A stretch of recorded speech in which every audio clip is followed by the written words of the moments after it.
Halo para pecinta kriminal case, selamat datang lagi di Rini Story. Ini video ke-10 yang aku upload di YouTube. Sebelum lanjut nonton videonya, coba dicek dulu udah subscribe belum. Kalau belum, ayolah buru di subscribe.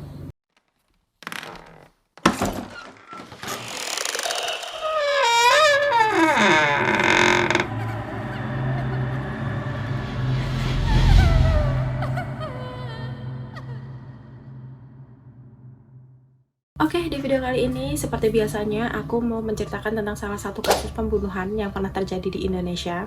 Kali ini kasusnya menimpa dua orang wanita yang niat awalnya mereka berdua tuh datang ke rumah pelaku mau nagih hutang. Malah berakhir dicor. Dan sayang sekali di kasus ini pelaku nggak bisa diadili. Kenapa? Karena setelah pelaku membunuh dua korbannya tadi, dia bundir. Yaudah gak usah banyak ngalur ngidul, langsung aja ke ceritanya. Yusi Purwati, 48 tahun, adalah seorang ibu rumah tangga yang bekerja di sebuah toko besi yang ada di Jakarta Timur.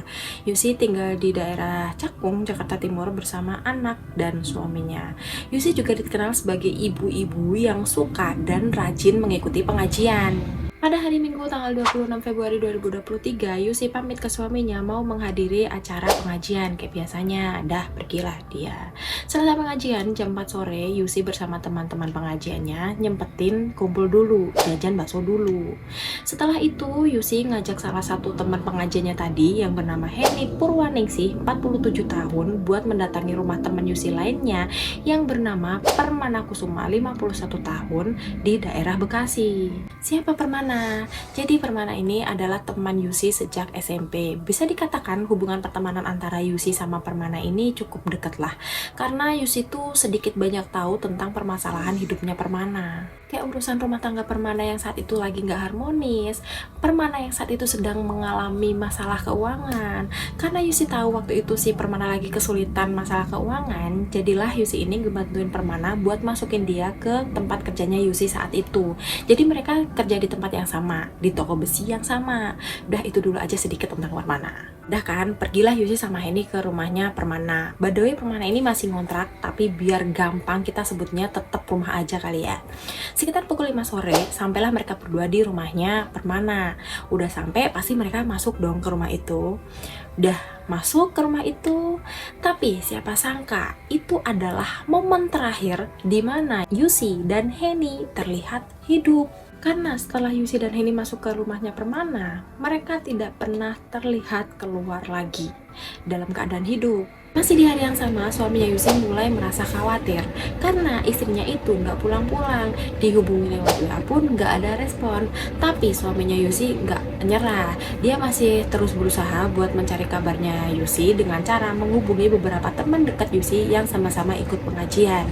Salah satunya Heni. Tapi setelah suaminya Yusi nanya ke keluarganya Heni, di sana sama aja kondisinya. Mereka lagi khawatir sama Heni. Ternyata Heni juga nggak pulang-pulang. Padahal siangnya sama seperti Yusi, Heni pamit ke suaminya mau menghadiri acara pengajian. Ditunggulah dulu sama keluarga masing-masing. Siapa tahu Yusi dan Heni ini mereka berdua lagi main, nanti pulang sendiri ya kan. Ternyata udah ditunggu-tunggu sampai keesokan harinya, hari Senin, Yusi dan Heni tetap nggak ada kabar, tetap nggak pulang-pulang. Makin panik lah, makin khawatir lah keluarga ya kan. Karena khawatir istrinya nggak pulang-pulang dari kemarin, suaminya Yusi nyuruh anaknya buat ngelacak keberadaan Yusi lewat HP. Untungnya si anak tuh ngerti caranya ngelacak-ngelacak itu.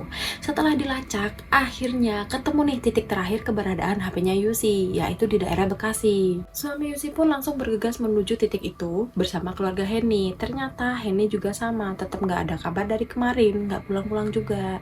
Dah berangkat nih, sampailah mereka di titik terakhir keberadaan HP-nya Yusi, yaitu tepatnya di salah satu rumah kontrakan yang ada di Bekasi. Rumahnya siapa itu? Ternyata itu adalah rumah kontrakannya Permana. Sampai di sana suaminya Yusi melihat ada motornya Yusi terparkir di teras rumah itu. Mereka juga melihat ada sendalnya Yusi, ada sendalnya Heni. ada motor, ada sendal, berarti harusnya Yusi dan Henny ada dong di dalam. Tapi pas udah digedor-gedor, dipanggil-panggilin nama mereka, hening, nggak ada jawaban. Karena nggak ada jawaban, suaminya Yusi pun pergi ke rumah RT di situ buat minta tolong panggilin yang punya rumah itu, alias Permana. Tapi sama aja, meskipun udah dipanggilin sama Pak RT, tetep nggak ada yang nyaut dari dalam. Karena merasa buntu, dia juga khawatir kan istrinya kenapa-kenapa. Suami Yusi pun mencoba melapor polisi. Polisi datang ke rumah kontrakannya Permana sekitar pukul 4 sore. Tapi ya tetap sama aja, meskipun udah dipanggilin, digedor-gedor sama polisi, hening, nggak ada jawaban, nggak ada yang buka pintu dari dalam. Polisi juga mau dobrak nggak bisa karena mereka kayak belum dapat surat penggeledahan gitu. Jadi mereka tuh nunggu cukup lama di situ. Barulah sekitar pukul 8 malam surat tugasnya polisi turun nih yang ditunggu-tunggu. Bisa dobrak nih mereka. Udah didobrak lah itu pintu. Pas mereka udah berhasil masuk, betapa terkejutnya mereka melihat Permana yang sudah tidak berdaya tergeletak di lantai dengan tangan bersibah darah. Apa coba maksudnya? Permana pun langsung dibawa ke rumah sakit untuk diselamatkan karena pada saat itu Permana masih hidup. Tinggal Yusi sama Henny nih, mereka belum ketemu-ketemu. Dicari ke sudut ruangan manapun di rumah itu, tetap mereka nggak ketemu. Tapi polisi dan lainnya mencurigai cor-coran yang masih basah dan baru di bawah tangga rumah itu. Di sini nih ya, suaminya Yusi sama suaminya Henny mereka udah nggak bisa berpositif thinking lagi. Mereka udah yakin banget kalau Yusi dan Henny ada di bawah cor-coran itu setelah mereka melihat kondisinya Permana waktu ditemuin tadi. Setelah cor-coran itu dibongkar polisi, bener aja, iya bener, di bawah cor-coran itu terdapat tubuh Yusi dan Henny yang udah pasti mereka udah meninggal. Sebenarnya apa sih yang terjadi? Jadi ini menurut penuturan suaminya Yusi ya. Jadi si Yusi sama Permana ini mereka berdua teman dari SMP, lumayan deket lah. Karena lumayan deket, Yusi tahu deh kalau saat itu Permana lagi mengalami kesulitan ekonomi.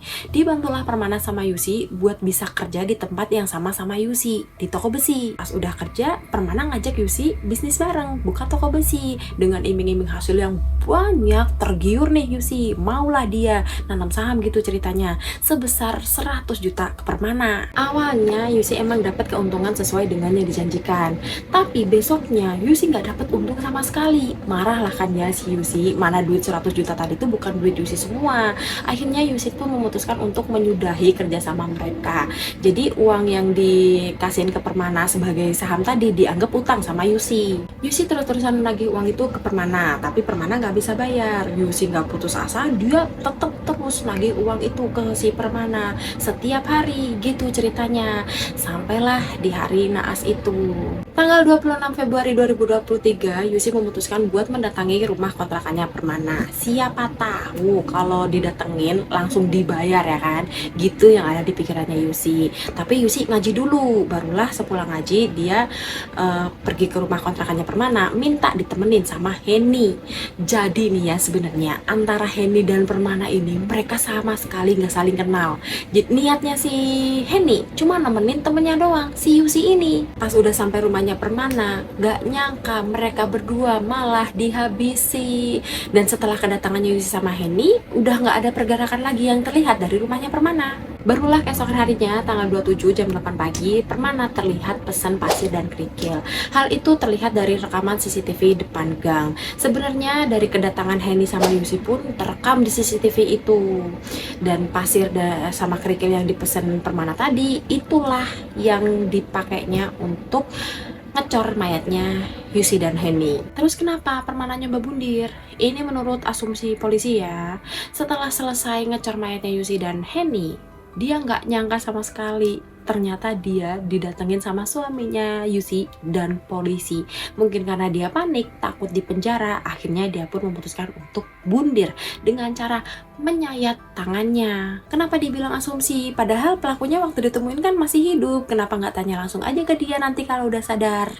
Nggak bisa, karena pada akhirnya si pelaku Permana meninggal dunia di perjalanan menuju rumah sakit karena kehabisan banyak darah. Makanya aku bilang asumsi, pelakunya aja ikut nyusul korban. Dari hasil otopsi pada tubuh kedua korban ditemukan beberapa bekas pukulan. Jadi kemungkinan para korban ini tuh dibunuhnya dengan cara dipukulin pakai benda tumpul.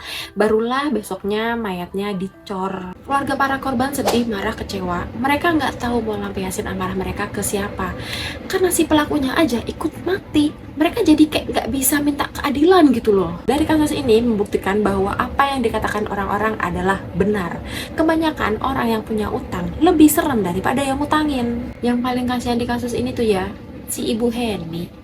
Dia kan nggak kenal sama sekali sama si Permana. Dia nggak tahu apa-apa, malah dibunuh. Padahal niat awalnya cuma mau nemenin temennya doang. Buat Bapak Permana nih ya, Bapak bisa aja lolos dari hukuman di dunia, tapi nggak tahu di akhirat. Ya udah gitu aja cerita dari aku. Kurang lebihnya aku mohon maaf. Sampai jumpa lagi di video aku selanjutnya.